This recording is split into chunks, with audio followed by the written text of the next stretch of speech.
نبی علیہ السلام جب واپس آنے لگے تو بہت خوش تھے کہ میرے پروردگار نے مجھے تحفہ دیا، میں اپنی امت کے پاس اللہ کا تحفہ لے کر جاؤں۔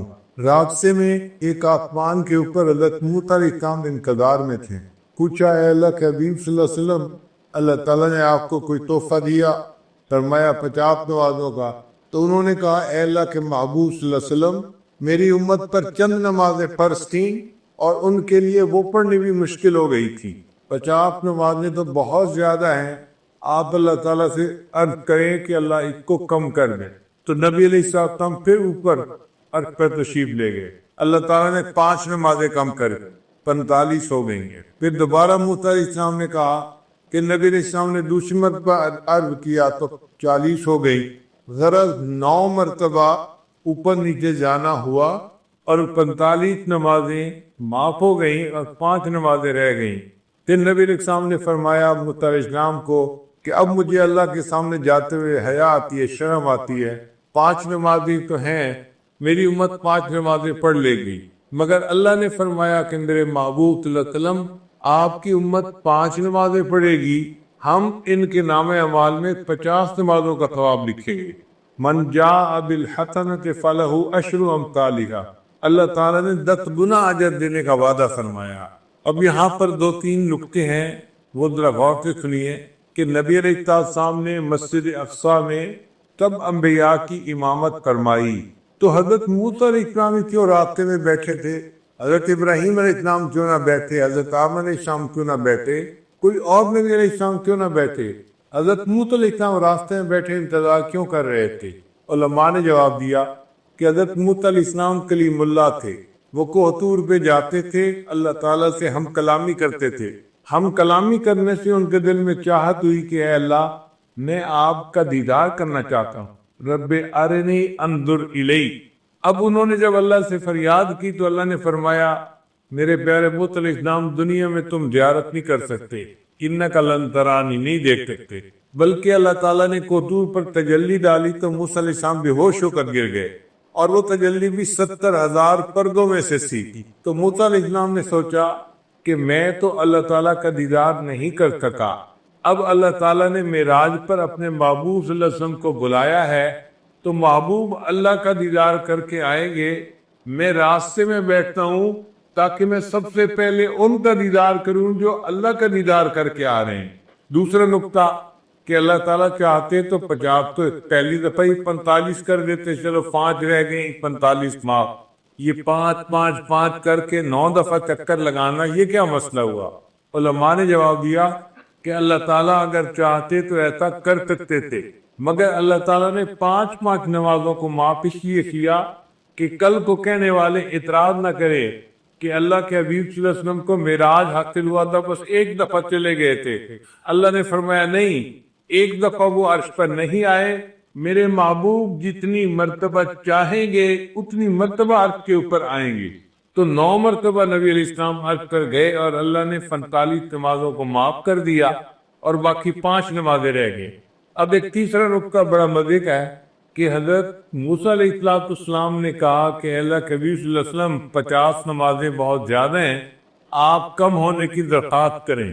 تو کیا حضرت موسیٰ علیہ السلام نبی علیہ السلام سے زیادہ ذہین تھے؟ خود نبی علیہ السلام کو خیال نہ آیا کہ کم کروا لینی چاہیے؟ تو علماء نے اس کا جواب دیا ہے، وجہ یہ تھی کہ نبی علیہ السلام اللہ کی تجلی سے حاصل کر چکے تھے، اللہ کا دیدار کر چکے تھے۔ اس دیدار کرنے کی وجہ سے نبی علیہ السلام پر اللہ کے عشق کے ایک غلبے کی کیفیت تھی۔ اس حال میں اللہ اگر 500 نمازوں کا حکم بھی فرما دیتے تو نبی علیہ السلام اس کو بھی قبول فرما لیتے۔ جب محبوب کا جلوہ ہوتا ہے پھر بندے کو پتہ نہیں چلتا، اور اس کی دلیل یہ ہے کہ یوسف علیہ السلام کا جلوہ ہوا تھا اور مصر کی عورتوں نے اپنے ہاتھوں کی انگلیاں کاٹ دی تھی، ان کو پتہ ہی نہیں چلا تھا کیا کاٹ رہی ہیں۔ تو اگر عورتیں اپنے ہاتھوں کی انگلیاں کاٹ سکتی تھیں تو نبی علیہ السلام کو جب اللہ کا دیدار نصیب ہوا تو محبوب کا ذہن اس طرف گیا ہی نہیں کہ یہ زیادہ ہیں۔ محبوب نے فرمایا میرے رب نے جو فرمایا ہے میری امت اس کو پورا کرے گی، مگر موسیٰ علیہ السلام نے تو تجلی نہیں پائی تھی، تو اس لیے انہوں نے بات کو سمجھا کہ کم ہونی چاہیے۔ تو اللہ تعالیٰ نے ایک طریقے سے 50 کا حکم تو دیا مگر اس کو 5 کر دیا اور حکم فرمایا میرے محبوب آپ کی امت 5 نمازیں پڑھے گی، میں ان کے نام اعمال میں 50 نمازوں کا ثواب لکھوا دوں گا۔ اس نماز کا حکم ہر کسی کو ہے، ساری مخلوق کو ہے۔ اللہ کی شان دیکھتی ہے، درخت جو ہیں وہ قیام کی حالت میں ہیں، جو چوپائے ہیں وہ رکوع کی حالت میں ہیں، جو کیڑے مکوڑے ہیں وہ سجدے کی حالت میں ہیں، اور جو پہاڑ ہے وہ قعدے کی حالت میں، تحیات کی حالت میں ہے۔ کل قد علم الصلاۃ و تسبیحہ، اللہ فرماتے ہیں ہر کسی کو اپنی نماز کا پتہ ہے کہ کیسے ادا کرنی ہے، مگر ساری مخلوق ایک ایک رکن ادا کر رہی ہے۔ انسان کو اللہ نے یہ شان عطا فرمائی، وہ تمام ارکان کا مجموعہ پوری نماز ادا کرتا ہے۔ حدیث پاک میں آتا ہے عرش پہ فرشتے ہیں، وہ بھی نماز ادا کرتے ہیں۔ جو قیام میں ہے وہ ساری زندگی قیام میں رہے گا، رکوع نہیں کر سکے گا۔ جو رکوع میں ہے ساری زندگی رکوع میں رہے گا، سجدے میں نہیں جائے گا۔ جو سجدے میں ہے ساری زندگی سجدے میں رہے گا، اتحیات میں نہیں جائے گا۔ جو اتحیات میں ہے ساری زندگی اتحیات۔ تو فرشتے ایک ایک رکن پر عمل کرتے ہیں، اور اللہ نے انسان کو یہ شان عطا فرمائی، ان تمام ارکان کا مجموعہ پوری نماز تکبیر اولیٰ سے لے کے سلام پھیرنے تک انسان کو عطا فرمائی۔ اور اس نماز کا حکم بچے کو بچپن سے دے دیا جاتا ہے۔ آپ حیران ہوں گے کہ جی بچپن سے کیسے دے دیا جاتا ہے؟ بھئی دیکھیں، جب بچہ پیدا ہوتا ہے تو ایک کان میں اذان اور دوسرے میں اقامت۔ تو اذان میں کیا کہتے ہیں؟ حی علی الصلاۃ، حی علی الفلاح۔ تو نماز کے لیے بلایا نا بچے کو، تو اذان دینے کے کئی فوائد ہیں۔ ایک تو اللہ کا نام اس کے دماغ میں پہنچایا، بچے کے دماغ میں۔ دوسرا، اس کو نماز کا حکم بھی فرمایا، اور تیسرا اس کو یہ بھی بتا دیا کہ اے بچے، تیری زندگی کی اذان بھی ہو چکی، اقامت بھی ہو چکی، اب جب نماز پڑھنے میں تھوڑا سا وقت باقی ہوتا ہے، اتنا تیری زندگی ہے، اس زندگی کو تو گزارے گا تو تیری نماز جنازہ کھڑی ہو جائے گی۔ اور حکم نماز اس کا بھی جو ہے نا وہ صراحت ہے۔ دیکھتی ہے اللہ تعالیٰ نے حضرت عیسیٰ علیہ السلام کو فرمایا تھا کہ آپ اپنی والدہ کی گواہی دے، تو عیسیٰ علیہ السلام نے کہا تھا انی عبد اللہ آتانی الکتاب وجعلنی نبیا وجعلنی مبارکن اینما کنت واوصانی بالصلاۃ والزکاۃ۔ تو دیکھو بچہ ہے، کہہ رہا ہے کہ اللہ نے مجھے حکم دیا نماز کا، تو بچپن میں ہی گرے نماز کا حکم مل جاتا ہے بچے کو۔ پڑھنی تو ہوتی ہے جب وہ بالغ ہوگا، فرض اس وقت ہوگی، حکم پہلے سے دے دیا جاتا ہے۔ اس کی اہمیت کی وجہ سے یہ نماز کی اتنی اہم ہے۔ یہ ایسے ہی ہے، بچہ چھوٹا ہوتا ہے، ماں باپ بچپن میں کہہ دیتے ہیں بیٹا ہم نے تجھے حافظ بنانا ہے، ہم نے تجھے عالم بنانا ہے، تجھے انجینئر بنانا ہے، ڈاکٹر بنانا ہے، ہم نے تجھے پائلٹ بنانا ہے۔ اب وہ چھوٹا سا بچہ ہے، لیکن پائلٹ بننے کے لیے اس کو اسی وقت سے کہنا شروع کر دیتے ہیں، اہمیت کی وجہ سے۔ اسی طرح نماز کے لیے بچپن میں کہہ دیا گیا، اگرچہ نماز فرض تو ہونی تھی جب اتنے جوان ہونا تھا۔ صلاۃ عربی کا لفظ ہے، اور اس کے جو حروف اصلی ہیں وہ 3 ہیں، صاد، لام اور الف، صلاۃ۔ اور جس لفظ کے یہ حروف ہوں اس کے 3 معنی ہوتے ہیں۔ ایک ہوتا ہے دعا کرنا، دوسرا ہوتا ہے تعظیم کرنا، اور تیسرا ہوتا ہے ٹیڑھے پن کو ٹھیک کرنا۔ تو نماز میں یہ تینوں صفات پائی جاتی ہیں۔ نماز میں تعظیم الہی بھی ہے۔ آپ دیکھیں تعظیم کے 4 طریقے ہوتے ہیں۔ کسی کو دیکھ کے ادب سے کھڑا ہو جائے، کسی کو دیکھ کے اس کے سامنے جھک جائے، کسی کو دیکھ کے اس کے پاؤں کے اوپر جو ہے وہ جا پڑے، یا کسی کو دیکھ کے تو اٹھ کے بیٹھ جائے۔ تو 4 طریقے تھے، اللہ نے نماز میں چاروں طریقے مکمل کر دیے۔ تو نماز میں تعظیم بدرجہ اتم موجود ہے۔ دوسرا ہوتا ہے کہ دعا کرنا، نماز میں دعا موجود ہے۔ ہم پڑھتے ہیں رب اجعلنی مقیم الصلاۃ ومن ذریتی، یہ دعا ہے جو ہم نماز میں مانگ رہے ہوتے ہیں۔ اور تیسرا معنی ہے ٹیڑھے پن کو ٹھیک کرنا۔ تو جیسے آگ کے ذریعے سے بانس اگر ٹیڑھا ہو تو اس کو سیدھا کر لیا جاتا ہے، اسی طرح نماز بھی اپنے نور کی گرمی سے انسان کے ٹیڑھے اخلاق کو ٹھیک کر دیتی ہے، انسان کو نیک بنا دیتی ہے۔ اب ایک نکتہ اور بھی ہے کہ 5 نمازیں اللہ نے کیوں بنائیں؟ 7 بن جاتی، 3 بن جاتی، 10 بن جاتی، 5 کیوں؟ علماء نے اس کا خوبصورت جواب دیا۔ وہ فرماتے ہیں کہ اللہ تعالیٰ نے ہر انسان کو 5 حواس عطا فرمائے، 5 جن کو حواس خمسہ کہتے ہیں۔ چھوٹے بچے سکولوں میں پڑھتے بھی ہیں۔ وہ 5 حواس کون سے ہیں؟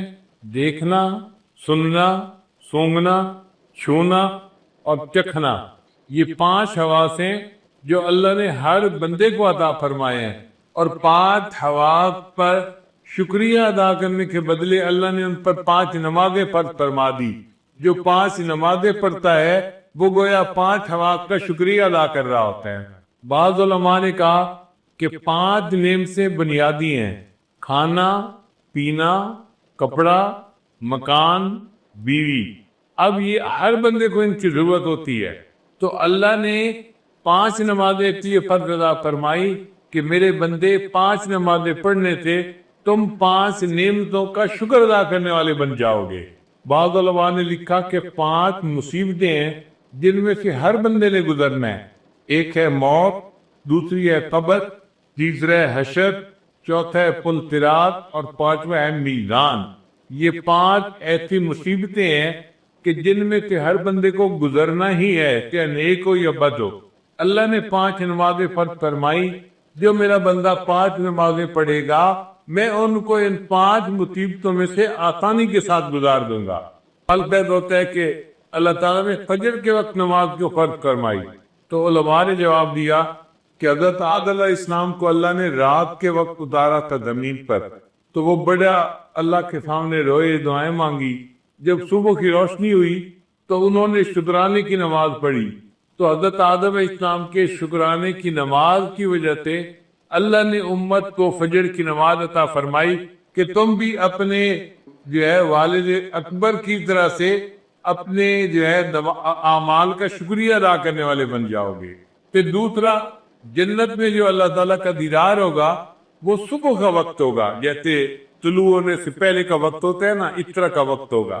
تو اللہ تعالیٰ نے فرمایا میرے بندو تم دنیا میں فجر کی نماز پڑھو گے تو اس کے بدلے تمہیں میں جنت میں اپنا دیدار عطا فرما دوں۔ پھر حضرت یوسف علیہ السلام نے بھی شکرانے کے نوافل پڑھے تھے۔ بھائیوں نے جب ان کو کنویں میں ڈال دیا تھا تو کنواں تھا اور یوسف علیہ السلام بچے تھے، اب کنویں کی تنہائی بھی تھی، اوپر سے رات کا اندھیرا بھی آ گیا، تو یوسف علیہ السلام بڑے غمزدہ تھے۔ ایک تو بھائیوں نے زیادتی کی اور دوسرا تنہائی تھی اور اندھیرا تھا، اور وہ سمجھ رہے تھے کہ شاید اب مجھے باقی زندگی اندھیرے میں ہی گزارنی پڑے گی۔ جب تہجد کا وقت ہوا تو یوسف علیہ السلام بڑے پریشان تھے۔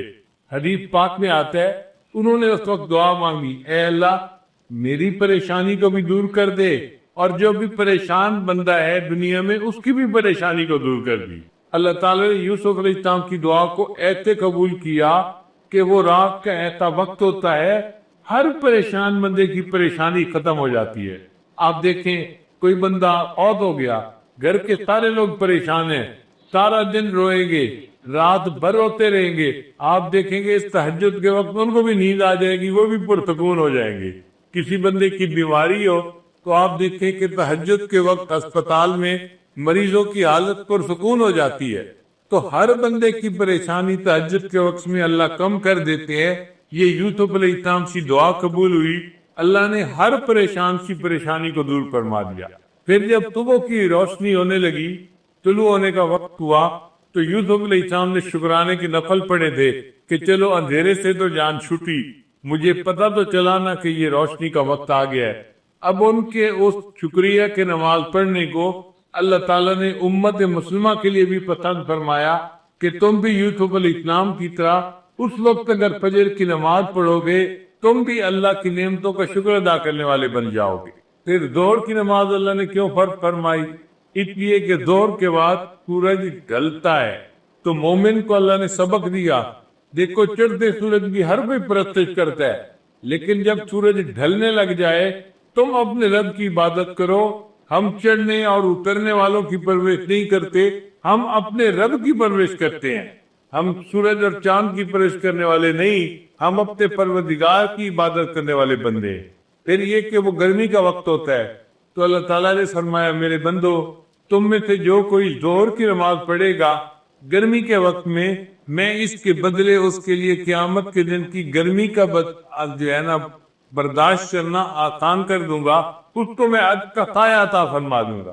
پھر عصر کا وقت وہ وقت ہے کہ جب آدم علیہ السلام نے جنت میں گندم کا دانہ کھایا تھا تو چونکہ ایک بھول ہو گئی تھی تو اللہ تعالیٰ نے اس وقت نماز کو فرض فرما دیا کہ بندو تم بھی نماز پڑھو، تمہارے جد امجد سے بھول ہو گئی تھی، میں نے اس کو معاف کر دیا تھا، اب تم اثر کی نماز پڑھو گے، تم سے زندگی میں جو کوئی بھول چوک ہوگی میں اس کو بھی معاف فرما دوں گا۔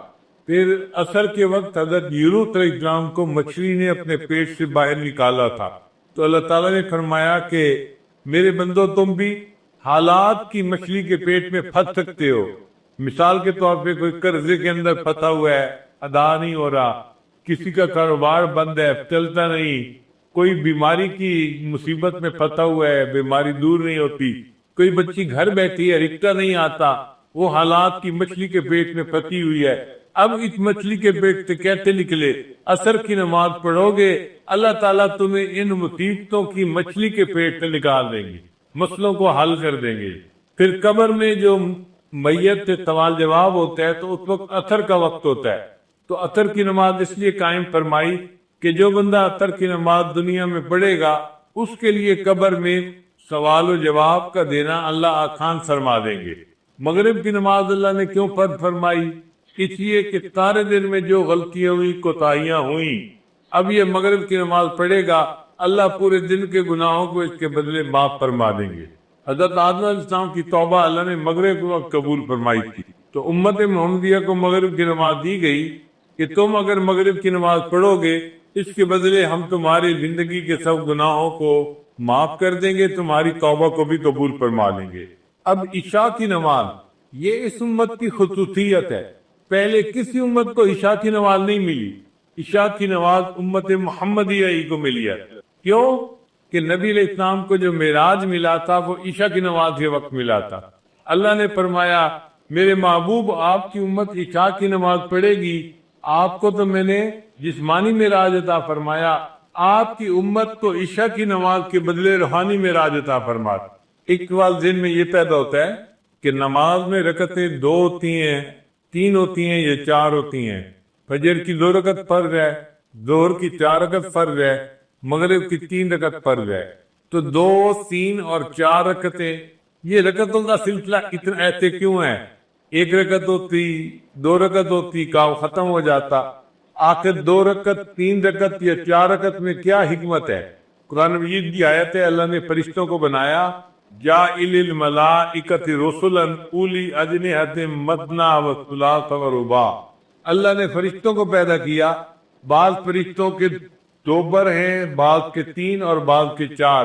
اللہ نے فرمایا کہ میرے محبوب صلی اللہ علیہ وسلم فرشتوں کو میں نے پرواز عطا کی 2 پروں سے، 3 پروں سے، 4 پروں سے۔ اب آپ کی امت نماز پڑھے گی، رکعتیں 2 ہوں گی، 3 ہوگی، 4 ہوں گی، جیسے فرشتوں کو روحانی ترقی میں نے عطا فرمائی، آپ کی امت کو ان فرائض کی رکعتیں پڑھنے پر میں روحانی ترقی عطا فرما دوں۔ پھر کل رکعتیں جو انسان کے اوپر لازم ہیں وہ 17 ہیں، 2 فجر کی، 4 ظہر کی، 4 عصر کی، 3 مغرب کی، اور عشاء کی 4 رکعت فرض اور 3 رکعت وتر، یہ 17 رکعتیں بنتی ہیں۔ تو 17 رکعتیں کیوں دی گئی؟ علماء نے جواب دیا کہ نبی علیہ السلام نے معراج میں 17 چیزوں کی سیر کی تھی، 8 جنتوں کی، 7 آسمانوں کی، تو 7 اور 8 15 بن گئے، اور 1 عرش اور 1 کرسی، 17 ہو گئے۔ اللہ نے اپنے حبیب صلی اللہ علیہ وسلم کو 17 چیزوں کی سیر عطا فرمائی تھی، اس کے بدلے ہمارے اوپر 17 رکعتیں فرض فرما دی۔ امت ان 17 رکعتوں کو ادا کرے گی، میں ان کو بھی روحانی طور پہ سیر عطا فرما دوں گا۔ نماز معراج کیوں ہے اور عبادت معراج کیوں نہ بنی؟ اس لیے کہ نماز میں مومن اپنا سر سجدے میں اتنا جھکاتا ہے کہ انتہا ہو جاتی ہے۔ اس لیے اگر کہیں گھاس والی جگہ ہو اور نماز پڑھنی پڑے تو بندہ اگر گھاس کے اوپر پیشانی لگا کے اٹھا لے تو سجدہ نہیں ہوتا، یا کوئی قوم کا گدا ہو اور بندہ اوپر پیشانی لگا کے اٹھا لے تو سجدہ ادا نہیں ہوتا۔ سجدے کے لیے ضروری ہے کہ اتنا سر جھکائے کہ نیچے سے زمین کی سختی محسوس ہونے لگ جائے۔ جب سختی نیچے سے محسوس ہوگی، اب سر نیچے جا ہی نہیں سکتا، تب سجدہ مکمل ہوگا۔ اللہ نے فرمایا میرے بندے تو نے سجدہ کرنے میں اپنے سر کو جھکانے کی انتہا کر دی، اس حالت میں میرے بندے میں نے تجھے اٹھانے کی انتہا کر دی، میں نے تجھے معراج عطا فرما دیا۔ اس لیے سجدے کی حالت میں مومن معراج کی حالت میں ہوتا ہے۔ اب ایک اہم سوال کہ نماز میں سورہ فاتحہ پڑھنی کیوں ضروری ہے؟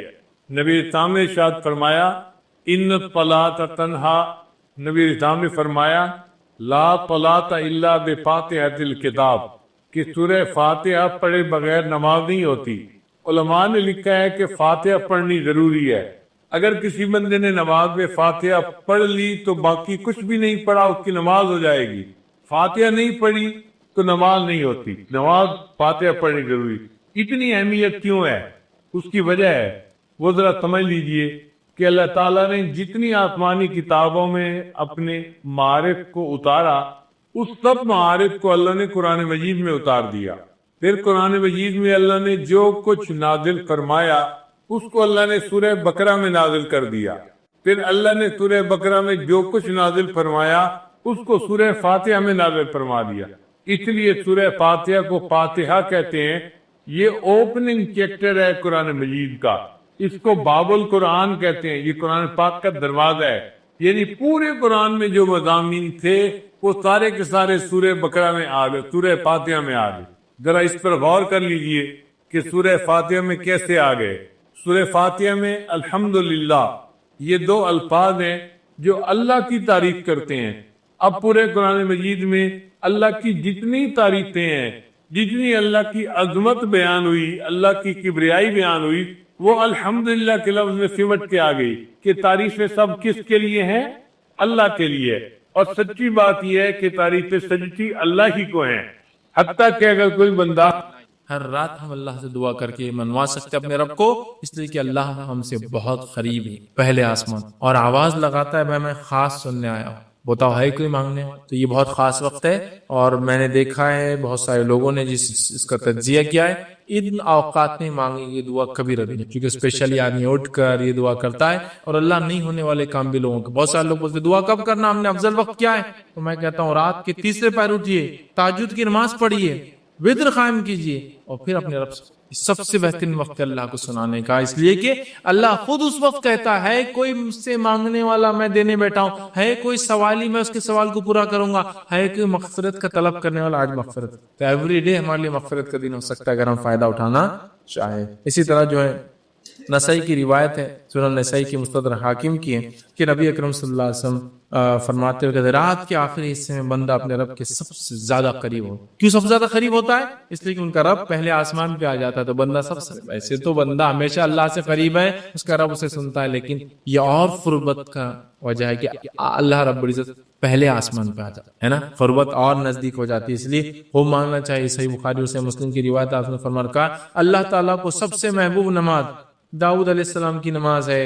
آگے ان کی نماز کی کیفیت بیان کرتے فرماتے اور کہتے ہیں وہ رات کے نصف حصے سوتے، ہاف پارٹ جو سوتے تھے، اور تہائی رات نماز پڑھتے تھے، 1/3 نماز پڑھتے تھے، ہاف سوتے تھے، 1/3 جو ہے مطلب ہاف 50% سوتے تھے، 33% نماز میں ڈالتے تھے جو فرماتے ہیں، اور تہائی رات نماز پڑھتے تھے، اور پھر رات کا چھٹا حصہ پھر سوتے تھے، اور اس کے بعد پھر 6 پارٹ سوتے بھی تھے۔ اس کا مطلب پہلے اٹھے، سوئے ہاف پارٹ، پھر اٹھے، پھر نماز قائم کی، اور پھر سو جاتے ہیں۔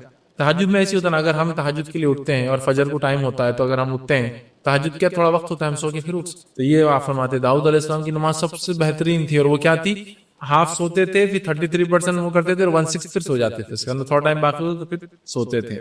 ٹھیک ہے، اسی طرح جو ہے نبی اکرم صلی اللہ علیہ وسلم کے تعلق سے آتا ہے، صحیح بخاری اور صحیح مسلم کی متفق علیہ روایت ہے، رمضان یا کسی دوسرے میں آپ 11 رکعتوں سے زیادہ نماز نہیں پڑھتے تھے، 11 رکعت، 8 رکعت تہجد اور 3 رکعت وتر، تو 8 رکعت تہجد کے 2 کم از کم، زیادہ زیادہ آپ 8 رکعت جو ہے پڑھ سکتے ہیں اندر۔ ٹھیک، اب اسی طرح جو ہے بہت سارے لوگ تہجد کے معاملے میں غلط فہمی یہ رکھتے ہیں کہ تہجد کو کبھی کبھار نہیں پڑھنا چاہیے، اگر پڑھے تو ہمیشہ کنٹینیو کر جائے، نہیں پڑھے تو تہجد بدوا دیتی پھر، تو بہت سارے لوگ بولتے ہیں دیکھو تم پڑھ رہا تو کمپلیٹ پڑھتے رہنا، نہیں تو نہیں پڑھ، مصیبت پریشانی ہوتی تو آدمی جب پڑھتا ہے، کبھی نہیں ہوتی تو نہیں پڑھتا ہے۔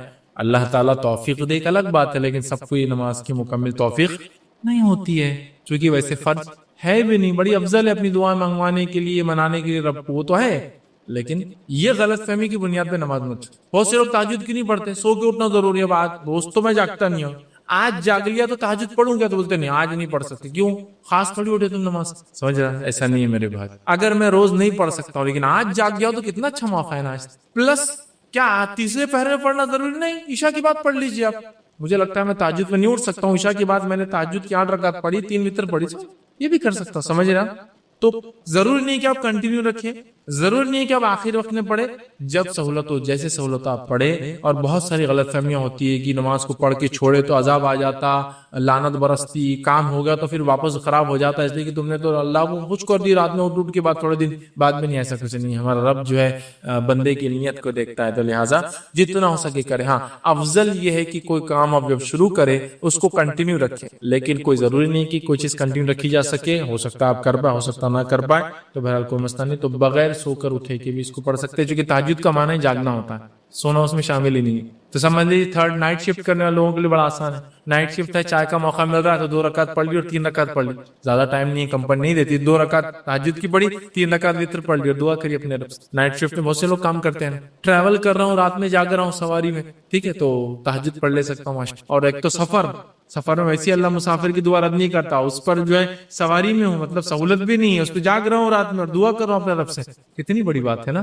رب بھی پھر اللہ تعالیٰ بھی جو ہے دعاؤں کو سنتا ہے. یاد رکھیں ہماری کو جو تہجد, ہاں تہجد میں نبی کرم صلی اللہ علیہ وسلم کیسے اٹھتے وہ کیفیت بھی رکھ دیتا ہوں. نبی کرم صلی اللہ علیہ وسلم رات میں اٹھتے ہیں, آنکھ کھلنے کے بعد آپ سورہ آل عمران کی آخر 10 آیتوں کو آسمان کی طرف دیکھ کر تلاوت کرتے. تو اگر کسی کو سہولت ہو تو تہجد کے لیے اٹھے, اٹھ کر گھر سے باہر نکلے, آسمان کی طرف دیکھے, آخر 10 آیتیں سورہ آل عمران کی تلاوت کرتے, پھر وضو کے لیے جاتے, بہت اچھے سے پرفیکٹلی وضو بناتے. وضو بنانے کے بعد آ کر کھڑے ہوتے مصلی پر, اور جو ہے نماز قائم کرتے. مصلی بولے تو نماز کی جگہ, جا نماز وغیرہ آپ کے گھر میں نہیں تھی, الفاظ بتا سمجھانے کے لیے کھڑے ہوتے. اس کے بعد 2 کر کے جو ہے 8 رکعتیں پڑھتے, جن کی حسن اور خوبی کی جو ہے صحابہ اور عائشہ بڑی تعریف کرتی ہے. کیا حسن اور کیا خوبی ان نمازوں کی, کیا لمبے لمبے جو ہے قیام اور سجدے. کبھی تو آپ تہجد ایسی پڑھتے کہ قیام اور رکوع اور سجود سب ایک سائز کے ہوتے, ایکول لینتھ. کبھی آپ نے قیام کیا, رات میں تہجد پڑھی اور تہجد کے 2 رکعتوں کے اندر سورہ بقرہ, سورہ آل عمران اور سورہ نساء تلاوت کر دی, اور اتنا ہی لمبا سجدہ کیا اور اتنے ہی لمبے رکوع, اتنی لمبی. تو بہرحال حسن اور خوبی سے پڑھتے 2 کر کے, اس کے بعد 3 پڑھتے, اور پھر فجر کی اذان ہوتی تو فجر کی 2 پڑھ کر پھر فجر کے لیے باہر جاتے. اور آخر زمانے میں جب آپ صلی اللہ علیہ وسلم کی وفات کا وقت آیا, تب آپ تہجد کو آخر وقت نہیں پڑھا, last part of the night ہی پڑھا. ٹھیک ہے, ہمیں کوشش کرنا چاہیے ہم بھی رات میں اٹھیں, آنکھوں کو ملے, آسمان کی طرف دیکھ کر. آخر اب آسمان کی سہولت ہو تو ضروری نہیں تو آپ ڈھونڈنے آسمان جائیں گے اور دکھتا نہیں کہیں, لیکن ہو تو ضرور آپ کی سنت کی آپ نکل کے آسمان کی طرف دیکھ کر 10 آیتیں پڑھتے تھے. آخری وہ تلاوت کرے, اچھے سے پرفیکٹلی وضو کرے, اور حسن اور خوبی کے ساتھ ان نمازوں کو ادا کرے. اللہ تعالیٰ اس نمازوں کے ذریعے ہماری مدد کرتا ہے. پھر اس کے بعد وتر قائم کرے اور پھر فجر کی نماز کے لیے چلے جائے. تو یہ چند باتیں تھی جو میں نے وتر اور تہجد کے تعلق سے رکھی. ہو سکتا ہے کچھ باتیں بچ گئی تو آپ سوال جواب کے سیشن میں کر سکتے ہیں. آخر میں اپنی بات کو ختم کروں گا. اللہ رب العزت سے دعا کہ اللہ سبحانہ تعالیٰ ہمیں جو ہے ان نمازوں کا خاص طور سے نفل نمازوں میں جو ہے خاص طور سے تہجد اور وتر کا جو ہے پابند بنائے. ہم تمام کے لیے ویسے فرائض اور تمام چیزوں کو کرنا آسان کرے. ہم تمام کے لیے ہر عبادت کرنا آسان کرے, اور ہمیں جو ہے اس کا شغف اور شوق ہمیں پیدا کرے. ہماری نسلوں کو جو اللہ رب العزت نمازوں پر قائم رکھے, نہ صرف فرائض بلکہ جو ہے ہمیں موقع اور سنن اور نوافل کا جو ہے اہتمام کرنے والا بنائے. جب تک ہمیں زندہ رکھے, اسلام اور ایمان پر زندہ رکھے. خاتمہ ہمارا ایمان پر ہو. آخر دعوانا الحمدللہ رب العالمین. سبحان ربک رب العزت عما یصفون وسلام علی المرسلین والحمدللہ رب العالمین. بسم اللہ الرحمن الرحیم. الحمدللہ رب العالمین والصلاة والسلام علی خاتم النبیین والمرسلین. رب اشرح لی صدری ویسر لی امری واحلل عقدۃ من لسانی. جی السلام علیکم. رمضان کے اندر اپن 8 رکعت یہ پڑھتے تراویح, اس کے بعد میں وتر پڑھ لیتے. تو سویرے وہ تہجد کی نماز کا کیا ہے اس کے اندر ہی؟ آپ نے ایک حدیث بھی فرمایا, آپ صلی اللہ علیہ وسلم 11 رکعت کے رمضان اور غیر رمضان کے زیادہ نہیں پڑھتے تھے. میں نے ایک سوال دیا کہ اگر کوئی شخص رات میں رمضان میں 8 رکعت وتر مطلب تراویح بول لیجیے پڑھ لے, اور یاد رکھیے تہجد جو نماز ہے یہ نماز ایک ہے, اس کے کئی نام ہیں. یہ وضاحت بہرحال اس میں رہے گی چونکہ تہجد اور وتر کا میں نے لیا, لیکن اب کوشچن آنسر میں لے لیتا ہوں اس کی وضاحت. عشاء کے بعد اگر 8 رکعت نماز پڑھ کے اس کے بعد وتر پڑھی جاتی ہے تو اس کو کہتے ہیں تراویح. عشاء کے بعد رات کے کسی بھی حصے میں اگر 8 رکعت پڑھ کر 3 رکعت پڑھی جاتی ہے اس کو کہتے ہیں قیام اللیل. اور عشاء کے بعد نہ پڑھ کے انسان جو ہے رات کے آخر حصے میں اگر 8 رکعت پڑھ کے 3 رکعت پڑھتے ہیں تو اس کو کہتے ہیں تہجد. نماز ایک ہے، اس کے نام الگ الگ ہے، ورنہ لوگ بولتے ہیں وتر و تراویح الگ ہے 20 رکعت اور تہجد الگ ہے 8 رکعت. نہیں، یہ ایک ہی نماز ہے، اس کے وقت بدلنے سے نام بدلتا ہے. اس کی دوسری مثال دیتا ہوں، جیسے کہ صلاۃ الضحیٰ. صلاۃ الضحیٰ یہ نماز فجر کے بعد سورج نکلنے کے بعد شروع ہوتی ہے تو سورج کے زوال پہ جانے تک پڑھی جا سکتی ہے، اس کو کہتے ہیں صلاۃ الضحیٰ. ابتدائی بھی وقت میں پڑھی جائے تو اس کو کہتے ہیں اشراق. بعد میں کسی وقت پڑھی جائے زوال سے پہلے تو کہتے ہیں چاشت، اور زوال سے بالکل تھوڑا پہلے پڑھی جائے تو اس کو کہتے ہیں اوابین. نماز ایک ہے، کہتے ہیں صلاۃ الضحیٰ. ظہر سے پہلے ہوتی ہے، ظہر بولے تو الگ، ضحیٰ ہے. صلاۃ الضحیٰ ایک نماز ہے، 3 نام ہے اس کے وقت بدلنے سے. چاشت تو ویسے عربی نام بھی نہیں ہے، فارسی نام ہے، چیم ہے نہیں عربی، پھر بھی ہم بولتے، خیر کوئی مسئلہ نہیں بولنے. اسی طرح قیام اللیل جو ہے اس کے کئی نام ہیں. اگر فوراً عشاء کے بعد پڑھی جائے تو تراویح، رات کے کسی حصے میں پڑھی جائے تو قیام اللیل، اور آخر وقت میں پڑھی جائے تو تہجد. ٹھیک ہے، تو بہرحال وضاحت. تو بھائی نے کا سوال ہے کہ رات کی نماز انہوں نے اول وقت میں پڑھ لی، اس کو تراویح کہتے ہیں رمضان کے اندر. اب اس کے 8 رکعت کا 3 بھی پڑھ لی تو اب تہجد تو کیا؟ تو یاد رکھیے اگر آپ کو رات میں الگ سے نماز پڑھنا ہے نفل، تو 8 رکعت جو آپ نے بعد میں پڑھی امام کے ساتھ، یا تو آپ اس کے لیے نیت نفل کی کر لیں، نفل نماز جماعت سے ہو سکتی تو وہ نفل ہو جائیں گی، اور آپ رات کی وہ نماز تہجد کی شکل میں رات میں پڑھیں. یا آپ جو ہے پہلے 8 رکعت پڑھ لے کہ اللہ وہ چونکہ بعد میں اٹھوں گا نہیں اٹھوں گا کیا معلوم، پڑھ لے نیت سے کہ اللہ یہ میری رات کی نماز. اس کے بعد اٹھنے کے بعد آپ نفل پڑھ لیں، ٹھیک، یہ بھی ایک طریقہ. اور اس کے بعد وتر پڑھیں. یا آپ رات میں 8 رکعت پڑھ لیں اپنی تہجد یا تراویح یا قیام اللیل، اس کے بعد 3 رکعت وتر پڑھ لیں. لیکن اگر آپ اٹھ جاتے ہیں تو پھر نفل پڑھ لیں، چاہے 2 پڑھے، 4 پڑھے، 10 پڑھے، 20 پڑھے، 50 پڑھے، 100 پڑھے، وہ نفل نماز ہو جائیں گی آپ کی. آپ یہ کر سکتے ہیں. لیکن روز اگر رمضان میں آپ اٹھ کے تہجد پڑھتے ہیں تو میں یہ کہوں گا کہ پھر وتر کو آپ نہ پڑھیں، چاہے امام کے پیچھے 8 پڑھ لے، پھر رات میں اٹھ کے 8 10 جو بھی پڑھنا پڑے اس کے بعد آپ وتر کو رکھیں. اس لیے کہ رمضان ایک خاص موقع ہے اور رمضان میں قیام کا ثواب بڑھ جاتا ہے. آپ نے فرمایا من قام رمضانا ایمانا واحتسابا غفر له ما تقدم من ذنبه. جو رمضان کے مہینے میں من قام رمضان قیام کرے، نماز قیام کرے، ٹھیک ہے، ایمان و احتساب، ایمان اور احتساب کے ساتھ کہ اللہ اس سے میرا اجر دے گا اور میری مغفرت کرے گا، اس کو بخشش کا ذریعہ، ایمان کے ساتھ احتساب کے ساتھ، تو غفر اللہ معاف کر دیتا پچھلے سارے گناہ تقدمت من ذنبک. لہذا بہت فائدہ رمضان کی قیام کا. تو لہذا اگر آپ کرنا چاہیں تو 8 رکعت کے علاوہ بھی نفل آپ پڑھ سکتے ہیں. کوشش یہ کریں کہ وتر کو آپ آخر میں پڑھیں. اگر ڈر ہے کہ وتر میں اٹھ گیا تو نہ اٹھا تو کوئی مسئلہ نہیں، تو وتر پڑھ کے سو جائے، اٹھنے کی بات نہیں، صرف نفل نماز. جی السلام علیکم فیض بھائی، میرا سوال ہے وتر اور تہجد جماعت سے پڑھنا سنت سے ثابت ہے؟ میں نے سوال سے کہا وتر اور تہجد کیا جماعت سے پڑھنا سنت سے ثابت ہے؟ تو یاد رکھیے وتر اور تہجد کو آپ جماعت سے پڑھ سکتے ہیں. اس لیے میں نے کہا نفل نماز کو جماعت سے پڑھا جا سکتا، آپ اس کو جماعت سے پڑھ سکتے ہیں. نبی اکرم صلی اللہ علیہ وسلم کے زمانے میں آپ نے رات کی نماز پڑھائی، قیام اللیل کیا، اور صحابہ نے 3 راتوں تک آپ کے ساتھ قیام اللیل کیا. اس کے بعد آپ چوتھی رات باہر نہ آئے، صحابہ انتظار کرتے رہے یہاں تک کہ سحر کا وقت آ گیا. سحر کے وقت آ کر آپ نے کہا کہ میں نے آج خاص طور سے نہیں پڑھائی. کہیں ایسا لو تم اس کو اپنے اوپر فرض سمجھ لو، اس لیے میں نے اسپیشلی تم کو نہیں پڑھایا. تو اس سے پتا چلا آپ نے قیام اللیل صحابہ کو 3 راتیں پڑھائی، تو اس سے پتا چلتا ہے نفل نماز کو جماعت سے پڑھا جا سکتا ہے. تو لہٰذا وتر کو تراویح کو با جماعت پڑھا جا سکتا ہے. اس نے سوال کیا کہ ہم سفر کے علاوہ بھی کیا ظہر، عصر، مغرب، عشاء ملا کر پڑھ سکتے ہیں؟ کیونکہ ہم نے صحیح مسلم میں پڑھا ہے کہ آپ صلی اللہ علیہ وسلم نے بغیر بارش اور بغیر خوف کے نمازوں کو ملا کر پڑھا ہے. تو دیکھیے نمازوں کو ملا کر پڑھنا بغیر بارش اور بغیر خوف کے یہ تب جائز ہے جب کوئی ہنگامی حالت یا ہنگامی صورت ہو. ہنگامی حالت، ہنگامی صورتوں میں جماعت 2 نمازوں کو ملایا جا سکتا ہے. اور فجر کو نہیں ملایا، فجر کے وقت میں ہوگی. ظہر عصر کو ملایا جا سکتا ہے اور مغرب عشاء کو ملایا جا سکتا ہے. ظہر عصر مغرب عشاء چاروں کو نہیں ملایا جا سکتا ہے. ظہر عصر اور مغرب عشاء کو ملایا جا سکتا ہے ہنگامی حالتوں میں.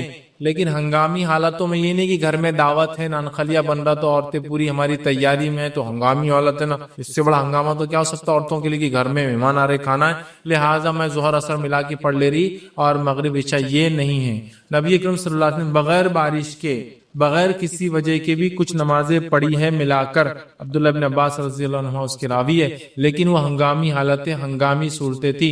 نبی اکرم صلی اللہ علیہ وسلم اسٹیٹ کے لیڈر تھے، آپ کو بہت ساری ذمہ داریاں ادا کرنی پڑتی تھی، جس میں آپ نے امت کو بتایا کہ ہنگامی صورتوں اور حالتوں میں ایسا ہو سکتا ہے۔ ایگزامپل مثال کے طور پر ایسا ہے کہ پانی کی سہولت ابھی ہے اور یہاں سے پھر پانی 50-100 کلومیٹر ایک دن تک نہیں ملنے والا ہے، اب ہنگامی صورت ہے تو اگر باوضو ہو کر ہم نماز پڑھ لیں اس سے بعد میں تیمم کرنا پڑے گا ہمیں، تو کوئی سوچ لے پلان کرے کہ چلو، یا پھر سفر ہونے کی وجہ سے بعد میں جگہ نہیں ملنے والی نماز کے لیے تو پھر وہ ہنگامی صورت 2 نمازیں ملا لے مکمل تو الگ بات ہے، اس میں خسر نہیں ہوگا، جمع ہوں گی، صرف 4 ظہر اور 4 عصر ملیں گے، خسر نہیں ہوگا، خسر تو سفر میں ہی ہوں گی ہاف، ٹھیک ہے، تو لہٰذا وہ کر سکتا ہے۔ لیکن ہنگامی حالت ہو نہیں تو کھانا بنانا اور یہ تمام نہیں، ہاں بیمار ہو گیا کوئی اور بیٹھنا ہے اس کے پاس اور چھوڑ نہیں سکتے، نمازیں ضائع ہونے کے چانسز مکمل ہے، پڑھی تو نہیں جا سکتی، یہ آپ کی مجبوری ہے، تو پھر کیا کریں ہم، ہنگامی صورت ہے۔ میں رات میں سفر میں نکلنے والا ہوں، ٹھیک ہے، میری فلائٹ ہے 9 بجے، فلائٹ کے بعد میں جب پہنچوں گا وہاں وضو کا نظم نہیں ملے گا،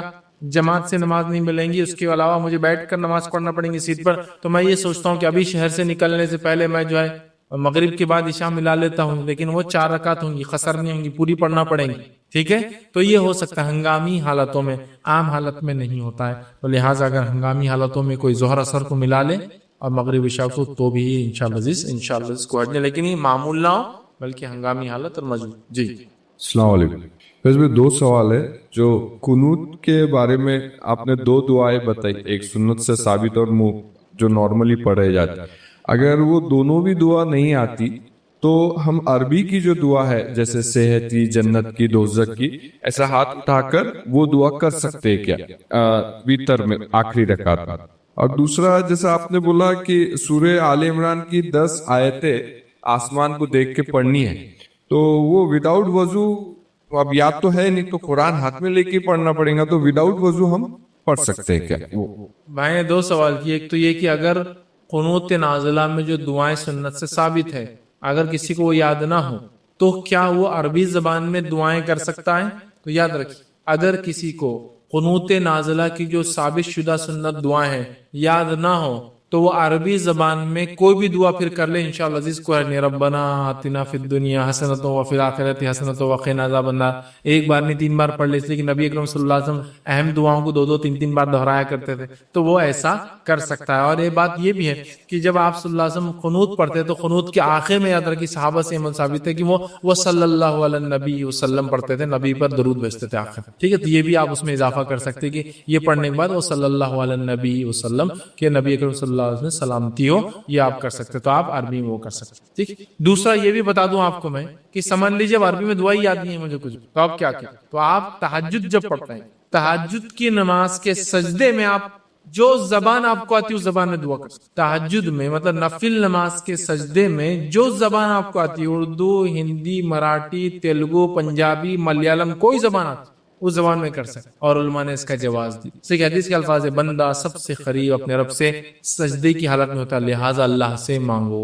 اور عربی زبان کی کوئی خصوصیت نہیں ہے سوائے اس کی کہ آخری نبی عربی تھے، اس لیے اللہ نے عربی میں قرآن اتارا، ورنہ عبرانی میں بھی کتابیں اتری ہے، سوریانی میں بھی کتابیں اتری ہے، اور دنیا بھر کی مختلف زبانوں میں وَلِكُلِّ قَوْمٍ ہاد، ہر زمین ہر زمانے پہ ایک نبی، تو اس کے ساتھ وَلِكُلِّ اجل کتاب، ہر زمانے میں ہم نے کتاب اتاری، تو وہ کتابوں کی زبانیں مختلف تھی، آخری نبی چونکہ عربی تھے لہٰذا قرآن عربی ہے، لیکن اللہ تعالیٰ ہر زبان کو سمجھتا، تو لہٰذا نفل نماز کے سجدے میں آپ اپنی زبان میں دعا کر سکتے ہیں، تو لہٰذا تہجد کے لیے اٹھیے، آخری رکعت کے اندر آخری سجدہ کیجئے، اس سجدے کے تسبیحات کے بعد اپنی دعا اللہ کے سامنے رکھیں۔ تو اگر عربی نہ بھی آتی ہو تو آپ کو میں نے حل اس کر دے دیا کہ اردو زبان میں بھی آپ، انگلش میں بھی آپ، اور بھی زبانوں میں بھی دعا کر سکتے ہیں، اور علماء نے اس کا جواز دیا۔ بھائی کے سوال، آپ کے سوال کا دوسرا حصہ کیا تھا؟ قرآن پڑھ بھائی کا دوسرا حصہ سوال کیا تھا کہ تہجد میں جب ہم اٹھے ہیں تو آپ صلی اللہ علیہ وسلم آسمان کو دیکھ کر آخری 10 آیتیں پڑھتے تھے، تو اب اگر ہم کو سمجھو آیتیں نہیں آتی، یاد نہیں ہیں، تو کیا ہم قرآن لے کر باہر جا کر پڑھ سکتے ہیں؟ پہلے تو میں یہ کہوں گا کہ یہ کرنا سنت ہے، نہ کرنے سے تہجد میں کوئی فرق نہیں آتا۔ ایک دوسرا اگر آپ چاہتے کہ نہیں بھائی سنت پہ عمل ہونا چاہیے اور ہونا بھی چاہیے اور مجھے تو آتی نہیں ہے، تو دوسرا کہوں گا یاد کر لے. کسی نے ایک سوال کیا کہ مقام محمود کیا ہے؟ تو مقام محمود یاد رکھیے یہ جنت الفردوس کا ایک اعلیٰ مقام.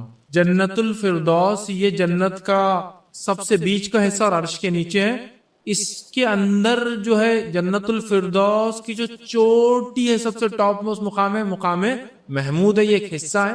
اور مقام محمود کے اندر بھی جو ایک چیز آتا ہے اس کے اندر ایک وسیلہ نامی مقام جنت الفردوس، جس کو ہم ایسا حمزہ میں کہیے جنت کی الگ الگ، جنت الفردوس، جنت النعیم، جنت المأوا، بہت سی جنت نام ہے، مطلب الگ الگ ایریا ہے جنت کے نام. ہاں جنت بھی دوسرے کو پوچھیں مکان فلاں اس میں تو اس سے پہچان اس کا درجہ اس کا وہ پتہ چل جائیں گے. تو جنت الفردوس یہ عرش کی بالکل نیچے. آپ نے کہا جب بھی مانگو جنت الفردوس مانگو، مطلب جنت الفردوس ایکچولی پرائم لوکیشن ہے. پھر اس میں بھی الگ الگ سپاٹس ہیں، کارنر پلاٹ جیسا بولتے ہیں بس بھائی چلو ایک ایریا ہے اس میں بھی تو کارنر پلاٹ کی اہمیت، سینٹر پلاٹ کی اہمیت رہتی، اس میں بھی فلاں کے بازو دھرو تو ویسا ہی ہے. تو جنت الفردوس ایک سب سے اعلیٰ مقام، اس میں مقام محمود ایک اور اعلیٰ مقام، اور اس میں ایک مقام ہے جس کو وسیلہ کہتے ہیں، اور وسیلہ کے تعلق سے آتا ہے کہ یہ مقام اس نے فرمایا یہ وسیلہ مجھے گمانے کی مجھے ہی ملیں گا، وہ ملیں گے. تو مقام محمود میں بھی ایک ٹاپ ایریا اس کو کہتے ہیں وسیلہ. اور یہ وسیلہ نبی اکرم صلی اللہ علیہ وسلم فرماتے جو میرے لیے وسیلہ مانگے، میرے سے وسیلہ نہیں، میرے لیے وسیلہ، جو جنت کا سب سے اعلیٰ حصہ جنت الفردوس، اس میں مقام محمود، اس پہ وسیلہ مانگے میں اس کی سفارش کروں گا، میں اس پہ واجب ہو جاتی ہے. اور یہ کب کرنا ہے بولے آپ نے اذان کی دعا میں شامل ہے. اللہم رب هذه الدعوة التامة والصلاة القائمة آتی محمد الوسیلۃ، اور عطا فرما محمد صلی اللہ علیہ وسلم کو وسیلہ. ہمیں عطا فرما محمد کا وسیلہ مانا نہیں ہے، محمد صلی اللہ علیہ وسلم کا وسیلہ بولتے نا آپ سن کا وسیلہ تو ضروری ہے، ہم تو اذان کی بات کرتے نہیں، وہ ہے نبی کے لیے وسیلہ مانگنا، نبی سے وسیلہ مانگنا نہیں کہ اللہ عطا فرما تیرے نبی کو وسیلہ. صحابہ نے کہا اللہ کے رسول وسیلہ کیا ہے؟ تو کہا وسیلہ یہ ٹاپ موسٹ سب سے پرائم پارٹ ہے جنت کا، اور مجھے گمان ہے کہ یہ حصہ مجھے ہی ملنے والا ہے، لہٰذا اگر تم میرے لیے مانگو تو میری سفارش تم پہ قیامت دن واجب ہو جائے گا. تو جنت الفردوس، مقام محمود، اس میں وسیلہ، ہمارے نبی وسیلہ میں رہیں گے. سب سے ٹاپ موسٹ جنت کا سب سے پیک سب سے اعلیٰ مقام ہے، فردوس کا حصہ ہے، محمود کا حصہ ہے. تو محمودہ کا معنی بہرحال یہی ہے کہ آپ کو اللہ وہ مقام عطا فرما دیں گا. جی السلام علیکم. کوئی شخص ہمیشہ تہجد کی نماز پڑھتا ہو اور کبھی اگر اٹھ نہیں پائے سہل تو وطر کی نماز چھوٹ جاتی ہے، تو اس کو وطر کو کس طرح سے ادا کیا جائے؟ اس کو ایک سوال. اور دوسرا یہ کہ ابھی تہجد کی جو ذکر تھا اس کے اندر میں شب برات کے تعلق سے دو باتیں یعنی معلوم ہوئی ہے، تو شب برات کیا چیز ہے، اس کا جو ہے آپ کو لگا. بھائی کا سوال یہ تھا کہ ایک انسان روز جو ہے تہجد پڑھتا ہے اور اس کے بعد وطر پڑھتا ہے، اب ایک بار وہ سو گیا کسی وجہ سے نہیں اٹھ پایا تو اس کی وطر کا کیا ہوں؟ تو یاد رکھیے نبی اکرم صلی اللہ علیہ وسلم کی وہ حدیث واضح ہے، آپ نے فرمایا کہ کوئی شخص اگر وطر کو پڑھنا بھول جائے یا اس سے چھوٹ جائے، نیند کی وجہ سے چھوٹ جائے یا وہ بھول جائے، تو صبح میں یا جب یاد آ جائے جب پڑھ لے. اس سے پتہ چلا وطر کی نماز کی قضا ہو سکتی ہے اس آدمی کے لیے جو عادی ہے روز وطر پڑھنے کا. جو عادی نہیں ہے تو روز اٹھ کے وطر پڑھیں گا اس کے لیے نہیں. ایک آدمی روز، جیسا آپ کا سوال ہے، روز پڑھتا ہے اور اگر وہ وطر ایک دن بھول جائے، چوک جائے، نیند لگ جائے، نہ اٹھ پائے، تو وہ شخص جب بھی اٹھے، جب یاد آئے تب اس کے لیے وطر ہے اور وہ وطر کو پڑھ لے. جیسا دوسری نمازوں کا نا جب یاد آ جائے، بھول جائے یا سو جائے تو جب اٹھے اس کے لیے وقت ہے، ویسے ہی وطر کے لیے سمجھ لیجیے آپ فجر میں اٹھے تو آپ فجر سے پہلے اگر وقت ہے تو وضو کیجئے، وطر پڑھیے اور پھر فجر کی نماز. آپ سو گئے، فجر بھی نہیں ہوئی سمجھ لی کسی وجہ سے، اور آپ کی عادت ہے کہ آپ روز وطر پڑھتے ہیں، تو پھر فجر پڑھے آپ سورج نکلنے کے بعد اور اس کے بعد وطر بھی پڑھ لیں. ٹھیک ہے، تو لہٰذا وطر کی نماز اگر چھوٹ جائے جو آدمی عادی ہے روز پڑھنے کا، وہ اس کی قضا بھی کر سکتا. دوسرا سوال یہ تھا کہ شب برات کے تعلق سے میں نے درس کے بیچ میں کہا تھا کیا حقیقت ہے، اور اس کے تعلق سے یاد رکھیں شب برات کی کوئی حقیقت نہیں ہے. نبی اکرم صلی اللہ علیہ وسلم سے اس رات کا منانا ثابت نہیں ہے.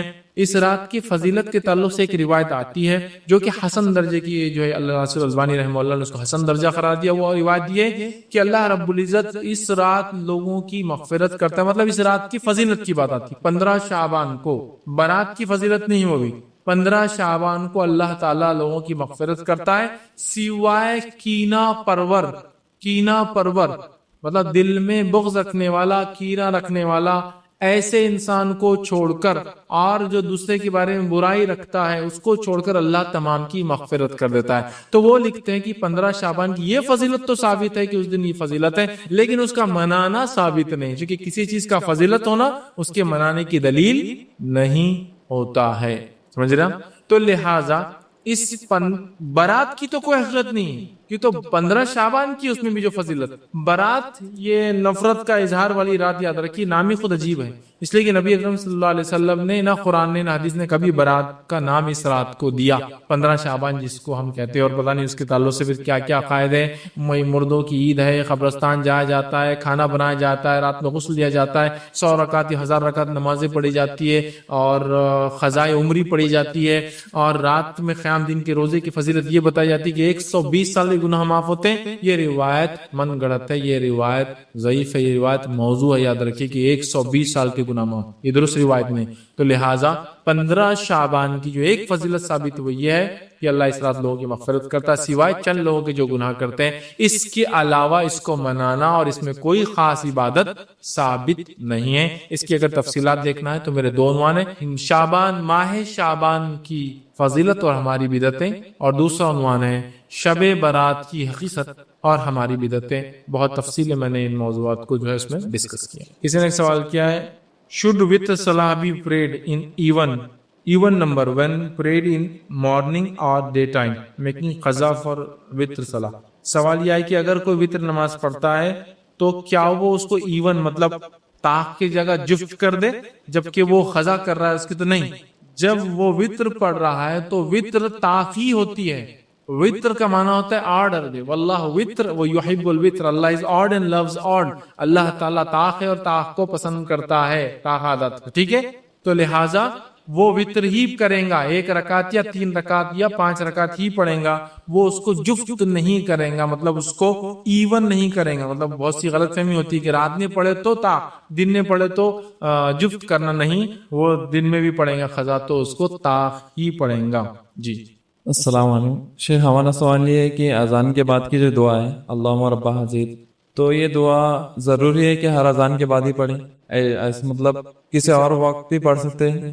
پہلے سوال کہ اذان کی بات کی جو دعا ہے تو کیا اذان کی بعد ہی پڑھے؟ تو یاد رکھیے اذان کے بعد جو سنت ثابت ہوئی ہے کہ پہلے نبی اکرم صلی اللہ علیہ وسلم پہ درود بھیجا جائے اور اس کے بعد اللہ رب حزید دعوت التامہ یہ دعا پڑھی جائے. اور ہاں، یہ دعا اذان کے بعد کی ہی دعا ہے اور اذان کے بعد ہی کی جائے. کیونکہ آپ نے فرمایا جو اذان کے بعد یہ دعا پڑھے اور میرے لیے وسیلہ مانگے تو میری سفارش واجب. تو لہٰذا اذان کے بعد پہلے درود بھیجنا چاہیے نبی اکرم صلی اللہ علیہ وسلم، درود ابراہیم سنت سے ثابت ہے. اور اس کے بعد دوسرا کام کیا کرنا چاہیے؟ یہ دعا پڑھنا چاہیے جو اذان کی. آپ نے فرمایا جب مؤذن اذان دے تم اس کے الفاظ دہراؤ، جب وہ اذان ختم کرے تو تم یہ دعا پڑھو، اور یہ مؤذن کو جتنا اجر ملے گا مطلب اس کو اتنا ہی اجر اس دعا کو پڑھنے والے کو بھی ملے گا. مطلب بلانے والے کو جتنا اجر پڑھنے والے کو ملے گا، لہٰذا اسے پڑھنا چاہیے. اور ہاں، اذان کے بعد ہی اسے خاص طور سننا چاہیے. کسی نے ایک سوال کیا، نمبر آف رکعات ان تراویح and the timing for it, how can women pray تراویح. دیکھیے تراویح کا وقت عشاء کے بعد سے لے کر فجر کے پہلے تک ہے. تراویح کا وقت، وطر کا وقت عشاء کے بعد سے لے کے فجر کے پہلے تک ہے. تو عورتیں اگر تراویح پڑھنا چاہتی تو ٹائم کیا ہے ان کے پڑھنے کا؟ یہی ٹائم ہے کہ عشاء کے بعد سے لے کر فجر کے پہلے تک. کتنی رکعتیں پڑھے؟ تو تراویح کی رکعتیں، قیام اللیل کی رکعتیں اور تہجد کی رکعتیں ایک ہی ہے. نبی اکرم صلی اللہ علیہ وسلم جو ملتی ہے وہ ہے 8 رکعت، اور آپ صلی اللہ علیہ وسلم رمضان یا غیر رمضان 11 رکعت سے زیادہ نماز نہیں پڑھتے تھے. تو لہٰذا آپ کو 8 رکعت پڑھنا ہے اور اس کے بعد 3 تراویح پڑھنا ہے. اب آپ عشاء کی بات پڑھے، آدھی رات کو اٹھ کر پڑھے یا سحر سے پہلے پڑھے، یہ آپ کے اوپر ہے. تو اس کا وقت شروع ہوتا ہے عشاء کے بعد سے لے کر فجر کے پہلے تک. اس کی رکعتیں 8 ہیں اور اس کے بعد 3 وتر ملا کے ہو جائیں گی 11 رکعت. یہ طریقہ ہوگا آپ کے پڑھنے کا. اور بالکل عام نماز وتر تہجد یا قیام اللیل کی رکعتیں 2 رکعت نفل، پھر 2 رکعت ویسی ہوتی ہے. 3 وتر کا طریقہ اور 1 وتر کا طریقہ اور 5 7 9 کا میں نے بتا دیا. آپ اس طریقے سے پھر اس کو اٹیچ کریں. جی السلام علیکم شیخ. آپ نے ایسا کہ جب اللہ یا اس کا رسول صلی اللہ علیہ وسلم کسی چیز کا حکم دے دے تو وہ چیز فرض ہو جاتی ہے. تو آپ نے ابتدا میں ایک حدیث پڑھی جس میں آپ صلی اللہ علیہ وسلم نے وطر کو پڑھنے کا حکم دیا ہے اور بعد کی حدیث میں اس کو سنت بتایا ہے. تو ہم اس میں کیسا فرق کریں؟ میں نے سوال کیا کہ جب نبی کا کوئی حکم آ جائے تو وہ تو ہم پر واجب اور فرض ہو جاتا ہے عمل کرنا. تو میں نے تو ایک حدیث پڑھی جس میں آپ نے کہا حق ہے وطر، ایک روایت کے اندر ہے وہ مسلم نہیں جو وطر نہ پڑھے، ایسے الفاظ ہے، اور ایک روایت میں پھر وہ سنت ہے، تطوع کا لفظ ہے، مطلب میرا طریقہ ہے. تو پھر اب کیا سمجھے؟ دیکھیے نبی اکرم صلی اللہ علیہ وسلم جب ایک چیز کی اہمیت بتا رہے اور خود اس کے بعد میں ایک دوسری حدیث میں یہ کہہ رہے کہ وہ سنت ہے میری، تو لہٰذا اس میں